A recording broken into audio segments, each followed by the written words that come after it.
take a look at how ESPN has their football power rankings after the Super Bowl. Super Bowl champs, the Bucs, number 1. You see Ravens in at 5, the Browns all the way up at 9, a spot ahead of the Steelers. So, Dan, it seems like the national media is in agreement with us. It's not the same old Browns. They're building, they're moving, and the Browns have some cap space that they can improve on as well.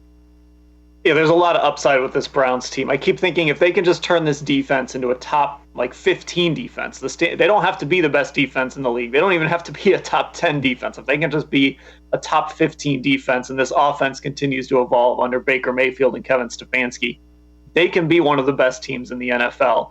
You look at those rankings, I can't put the Browns ahead of the Ravens in any scenario. They lost to them twice last year. I think the Ravens, just like the Browns, are going to get better, and they're going to kind of get some of that swagger back when they went 14-2 a couple years ago.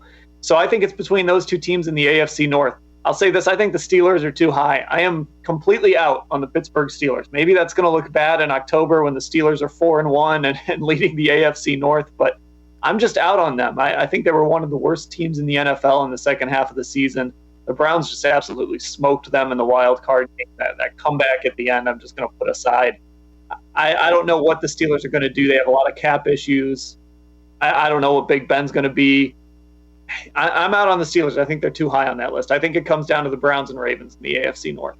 The thing that I think needs to happen with the Browns, and we've talked about it, the defense has to be able to at least slow down an offense like the Chiefs, like the Ravens. That was the issue. When the Browns were playing the Chiefs or the Ravens, the offense had to outscore those potent offenses. And they showed with the Ravens, they can hang with them, but you got to find a way to get stops with really good offenses. And that's why I'm reasonably certain that Andrew Berry is going to address that defense like he did the offense a year ago. If there are two plays that haunt you in this offseason and that you go back and think about over and over again, it's going to be that third down conversion by Trace McSorley in that Monday night game with the Ravens. And it's going to be Chad Henne scrambling to set up that 4th down and 1. Those two plays should haunt you all offseason. Those were backup quarterbacks, and you let them make plays in key situations, and you can't do that. We saw what Tampa did against Patrick Mahomes. They didn't blitz. They rushed with 4. They covered with 7. And that's really kind of what you have to build. Now, every defensive coordinator wants to do that.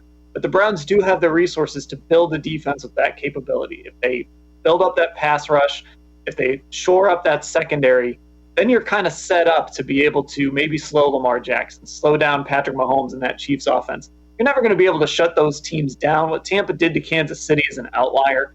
But you can at least make it so that, you can hold a lead against them or you can compete with them. And when you do score 42 points like you did against the Ravens, that's going to be enough for you to win the football game.